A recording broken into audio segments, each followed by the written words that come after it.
આ ગરબડ તો અંદર તમાશા તો ખબર પડે કે હા ડખા જ ચાલતા હોય છે બધા, તો વાંધો નહીં, આ બધું ચાલ. પણ પાછું વરવું કે ના વરવું, ક્યારે પાછા વરશો? આજે નહીં વરો ક્યારે વરવું જ પડશે. You have to turn back. ગમે ત્યારે આના પાછા વર્યા છે, છૂટકો જ નથી. તમે આખો દુનિયાનો સિદ્ધાંત લો, ગમે ત્યાં જુઓ, જે લોકો આગળ વધ્યા છે, બિનજરૂર પ્રવૃત્તિ બધા પાછા વર્યા છે. તો ધીરે ધીરે પાછા વરો, એકદમ ના વરાય. 80 માઇલની સ્પીડે ગાડી જતી હોય તરત રિવર્સ લો ના થાય, એવી આપણે સમજીએ છીએ. પણ થોડોક ટર્ન તો આપો. એરોપ્લેન હોય તો એકદમ સીધું ના ઉતારાય, એવું સીધું ના ઉતારે. આમ ધીરે આમ ટર્ન આપી અને આમ ધીરે મૂકી દેવું પડે. તો ધીરે ધીરે પાછા વરો. તો આ વ્યાસજી પાછા વળી ગયા, એનું નામ આલોડન થાય, તો એને વાત સમજાઈ. અને પાછા વળી ગયા એ બરાબર છે, જીવન સાદું બનાવ્યું એ બરાબર છે. અને હેતુ શુદ્ધ, your purpose must be clear.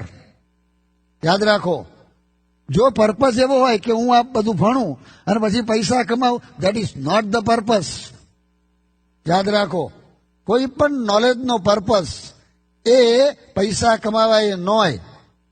ભલે પૈસા મેળવો તમે, પણ એ બરાબર છે, પર્પસ જુદો છે. પર્પસ બીજાની સેવા કરવાની છે. અહીં અમેરિકામાં એક ઠેકાણે પ્રદર્શન છે, હું શહેર ભૂલી ગયો, પણ મેં સાંભળેલી વાત કહું છું. એ પ્રદર્શનમાં તમે દાખલ થાવ ને એટલે એક મોટા અક્ષરથી લખેલું છે, enter to learn and leave for to serve. Don't enter just to visit. આંટો મારવા નહીં, આપણે આંટો મારવા જ જઈએ જ છે બધે, કશું શીખતા નથી. તો શીખો, કંઈક શીખો.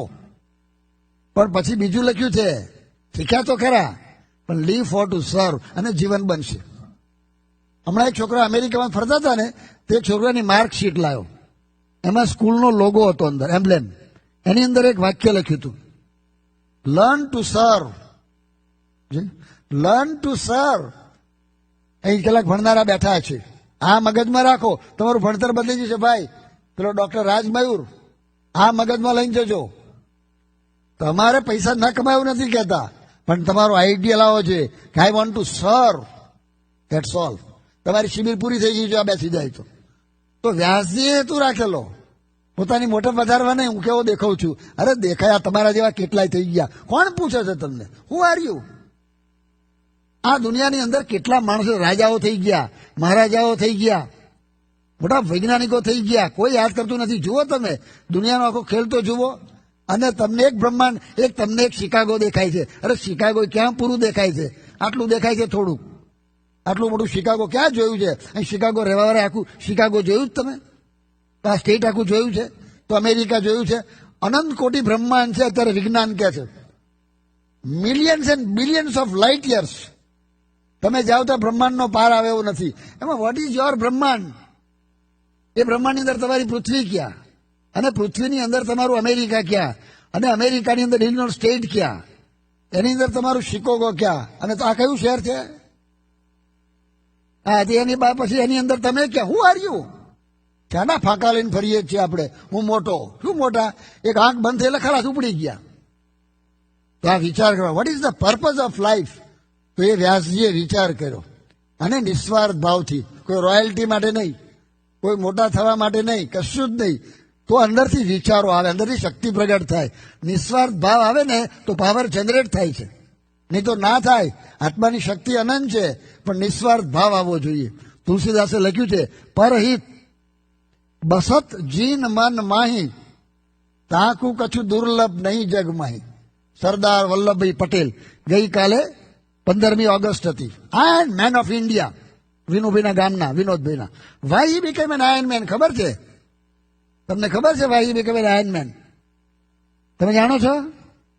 સરદાર છે ને લોખંડના ટુકડા રાખતા, અને જ્યાં જાય ને સવારે ચા બનાવવાની કહી દે, ચામાં થોડા નાખો, પછી રસોડામાં આપી દે, શાકમાં નાખજો, દાળમાં નાખજો, ભાતમાં નાખજો, પછી જમતી ફેર કાઢી લે, થોડું એક્સ્ટ્રાક્ટ અંદર જાય ને. અને સરદારે ઓપરેશન કરાવેલા, અને બધા સરિયા નાખેલા, હાડકામાં નાખ્યા, બધી અંદર સરિયા ગોઠવેલા કરે છે ને બધું, પેલું ઓર્થોપેડિક સર્જરી, તે સરિયા નાખેલા, એટલે લોખંડી થયેલા. એમ લોખંડી થવાય? નિસ્વાર્થ ભાવ.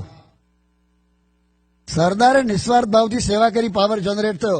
કાલે વાત કરી હતી મેં, અહીં કરી હતી કે ઉપર કરી હતી મને ખ્યાલ નથી.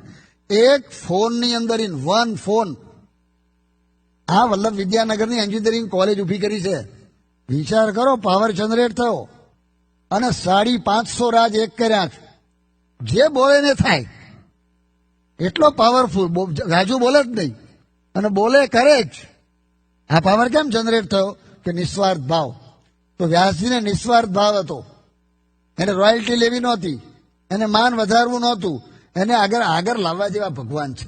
ભગવાનથી કોઈ મોટું છે જ નહીં. એને આગળ કરો એટલે તમે ઓટોમેટિક આગળ આવવાના છો. ભગવાન તમને આગળ લેશે. આગળ આવવાના વિચારો બધા બંધ કરી દો, ભગવાનને આગળ લાવો. બસ આ વિચાર રાખીને એણે આલોડન કર્યું અને બધા શાસ્ત્રોનો સાર કાઢ્યો ભાઈ કનુભાઈ, અને એનો સાર કાઢ્યો તે મોટો લાગ્યો કે આટલું બધું કોણ વાંચશે. એટલે એનો સાર કાઢ્યો અને એક આ શ્લોક કયો છે. શું કહ્યું? ધ્યેયો નારાયણો હરિ. જીવનનું ધ્યેય નારાયણ છે, યાદ રાખજો.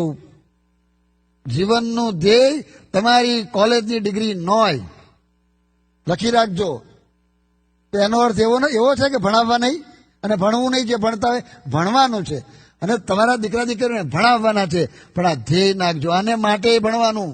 તો જીવનનું ધ્યેય કોલેજની ડિગ્રી નો, યાદ રાખજો. ઘણા કોલેજની ડિગ્રી અને કેફમાં ફરસ. હું ફલાણો છું, હું પીએચડી છું, અને હું ખીચડી છું, અને હું આ છું. એના કેફમાં ના ફરવું. ડિગ્રી મેળવવી પણ કેફ એનો નહીં રાખવાનો. What degree? તમારી ડિગ્રીની કોઈ વેલ્યુ નથી. મારી સાથે એક ડોક્ટર હતા, મારા કરતા 5 વર્ષ આગળ હતા. He got gold medal in MS, master of surgery, Bombay university. એના પત્ની ડોક્ટર હતા, એના પિતાશ્રી લાખોપતિ હતા, એના સસરા લાખોપતિ હતા. આ માણસ કેવો કહેવાય મને કહો તમે? આ લોકની રીતે પાવરફુલ કહેવાય કે નહીં સુભાષભાઈ? હી કમિટેડ સુઇસાઇડ. આવો મેદાનમાં. આવા હું તમને 10 દ્રષ્ટાંતો આપી શકું છું. ટોપ ભણેલા, તમે જેને ભણતર કહો છો ને એ ભણતર 0 છે. કોઈ વેલ્યુ નથી આની. બેઝ પકડજો. બેઝ નહીં પકડો ને આ ભણતર કાંઈ કામ લાગતું નથી. તમને પોતાના અનુભવ થતા હશે કે ભણતર કામ નથી લાગતું. તો ભણતર એની મહત્તા ના સમજવી. ન ભણવું એવું નથી. આ દિશામાં વારશો ને તો એની મહત્તા છે. એ આગળ છે વ્યાસજી. પછી બીજી વાત, તમને એમ લાગે કે આટલા $, થયા. ભાઈ જોશી, ત્રણેય ભાઈઓ હીરામાં આગળ વધ્યા છો, એની મહત્તા ના સમજશો.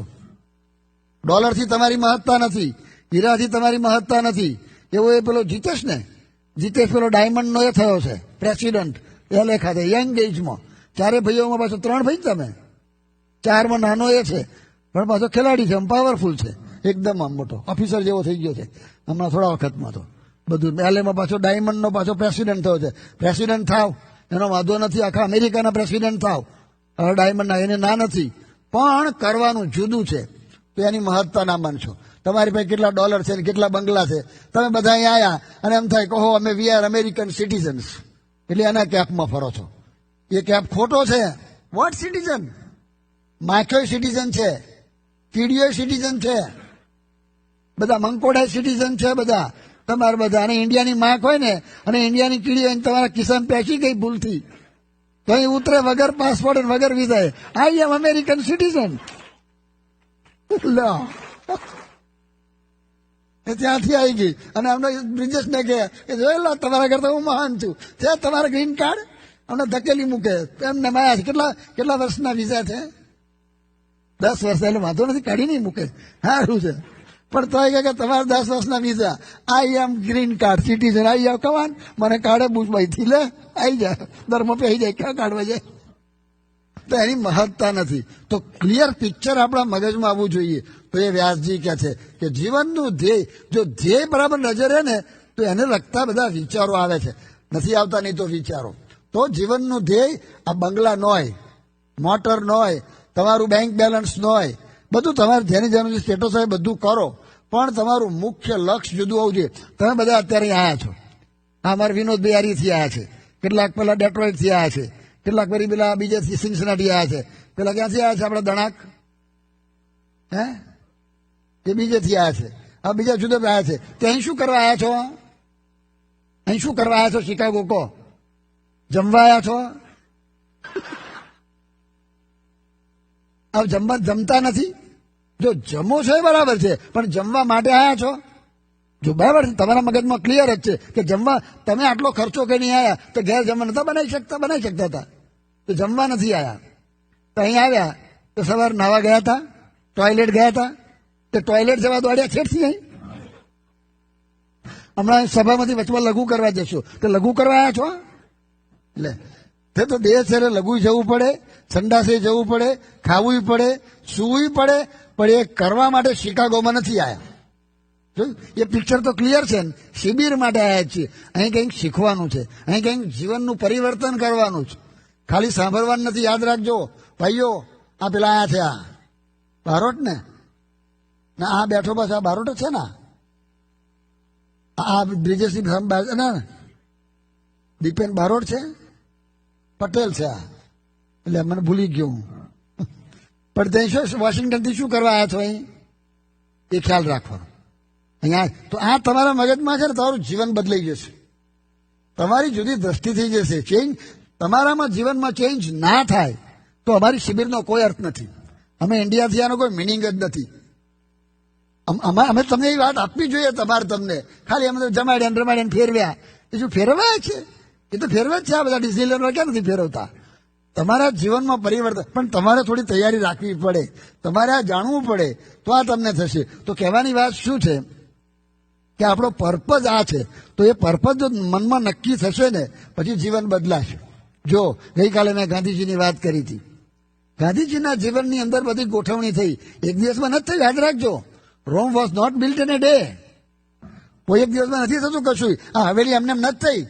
કેટલા વર્ષોનો પુરુષાર્થ છે. એનો હિસ્ટ્રી લખે તો ખબર પડે કે શિકાગોમાં પહેલા અમે 74માં આવેલા, અને મને લાગે અમારા પહેલા ત્યાગ વલ્લભ સ્વામી આવેલા, અહીં આવ્યા હશે કદાચ, મને ખ્યાલ નથી, પણ આવ્યા જ હશે. શીખ આવેલા ને, તો ત્યાંથી પાયો નાખ્યો છે, ત્યારથી વિચારો ચાલતા હશે, અને પછી આ થયું. પણ હજુ તો જુદું જ થશે, અને 10 વર્ષ પછી જુદું લાગશે.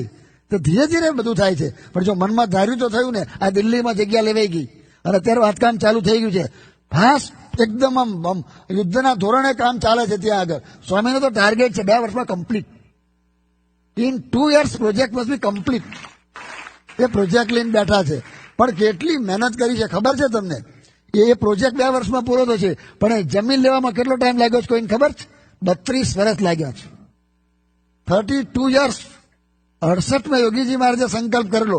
કેટલા કાગર લખેલા, અને કેટલા બધા રૂબરૂ વાત કરે, અને કેટલાને હાર પહેરાવે. આપણને સમજાય કે શું છે, જોગી મહારાજ બ્રહ્મ સ્વરૂપ છે, ભગવાનના ડાયરેક્શન કેમ થતું નથી? તે બધું એની પ્રક્રિયા પ્રમાણે થાય છે. ઉતાવળા ના થાવ. બ્રહ્મ સ્વરૂપ હોય તો બધું આ ચાલે. આ લોકની અંદર આવ્યા છે એટલે. અને જે મહેનત કરી છે, અને બધા થાકી ગયા હતા, કંટાળી ગયા હતા. ઈશ્વરચરણ સ્વામીને બધા કંટાળી ગયા હતા. બધાએ પ્રમુખ સ્વામી મહારાજને કહ્યું, સ્વામી બાપા મૂકો, આ જમીનનું મૂકો આવે, અને બીજી જમીન શોધીએ આપણે. પણ સ્વામી શું કે, જોઈ લો, ગુરુનું વચન. ગુરુ આયા ત્યાં આગળ, નિશાન. એટલે કે યોગીજી મહારાજનો શું સંકલ્પ છે કે યમુનાને કિનારે કરવું છે, ગમે તે થાય પણ યમુનાને કિનારે કરવું છે. એ સ્વામી હસ્તાક્ષરમાં લખેલું, અને પાર પાડ્યું. જોઈ લો, જમીન લીધી. આખું દિલ્હી ઘા ખાઈ ગયું. દિલ્હી કેબિનેટની અંદર વિચાર કરે લોકો, મિનિસ્ટરો, અને જેટલા બધા આઈએએસ ઓફિસરો કે શું આ કર્યું? આ BAPS what are they doing? આ 30 એકર જમીન દિલ્હીના સેન્ટરમાં લીધી. આ દિલ્હીની જમીન લીધી છે ને, એનું હું ઘણી વાર વર્ણન કરું છું. આ દિલ્હીની જમીન લીધી એ કેવું કામ છે? અમેરિકાથી ચંદ્રલોકમાં ગયા ને, ચંદ્રલોકમાં જવું સહેલું છે, પણ દિલ્હીની જમીન લેવી અઘરી છે. પેલો અભિમન્યુ 60 કોઠામાંથી પસાર થયો, આ 70 કોઠામાંથી પસાર થઈને આ કાર્ય થયું છે. પણ કહેવાનું શું છે કે પ્રમુખ સ્વામી મહારાજના મનમાં હતું કે મારા ગુરુ યોગીજી મહારાજનો સંકલ્પ છે, come what may, but I want to fulfil. આ ડિસિઝન હતું. તો એ તમારે કરવાનું છે ભાઈઓ. આ તમે હવે બેઠા છો, તમારું ધ્યેય આ છે. પેલું ભગવાનનું તો ધ્યેય છે જ, પણ તમારે આ શિબિરમાંથી ડિસાઇડ કરીને નીકળવાનું છે કે ગમે તે થાય. કઈ સાલમાં પ્રોજેક્ટ પૂરું કરવાનું ધાર્યું છે વિવેક મૂર્તિ સ્વામી? 2003માં ધીસ મસ્ટ બી કમ્પ્લીટેડ. આમનો પ્રોજેક્ટ છે. તો બધા જાગો. આજે ટેકનોલોજી આગળ વધી છે, અને આ ટેકનોલોજીને જગાવો. બધા એક ફોર્સની અંદર બધા વિચાર કરો. તો એ ધ્યેય છે, કારણ કે ભગવાનને પામવાનું છે. એ પામવા મૂળ ધ્યેય તો પેલું છે. જો યાદ રાખજો પાછું, નહીં તો વિવેક મૂર્તિ સ્વામી પોરા થઈ જશે. હવેલી થઈ ગઈ, અને મોટું મંદિર થઈ ગયું. તેથી શું થયું? યાદ રાખજો પાછા મૂળ વચન, ધ્યેયો નારાયણ હરિ, ભગવાન એ ધ્યેય છે.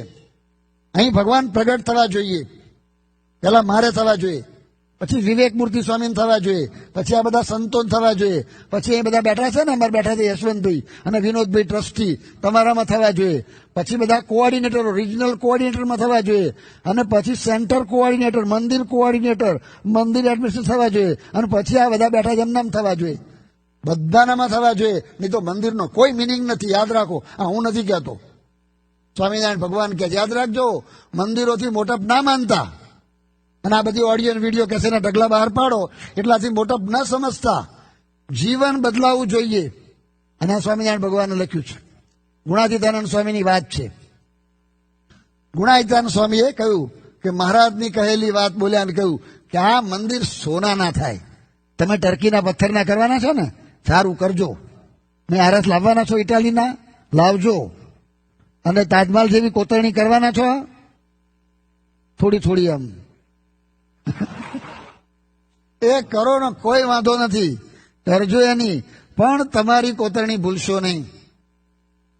તમારી કોતરણી જેટલી થશે ને, આ કોતરણી બધી થવાની છે. યાદ રાખજો. તમે 2 જણ જાગજો, સતત જાગ્રત રહેજો, અને આ બધાને જગાડજો. પણ તમે ઊંઘતા શું જગાડવાના છો? તો આ જાગવાની વાત છે. એટલે કરવાનું શું છે એને મનમાં ક્લિયર રાખજો. જો પ્રમુખ સ્વામી મહારાજ બધું કરાવે છે, રમાડે છે, જમાડે છે, બધું કરે છે, પણ ઇઝ વેરી ક્લિયર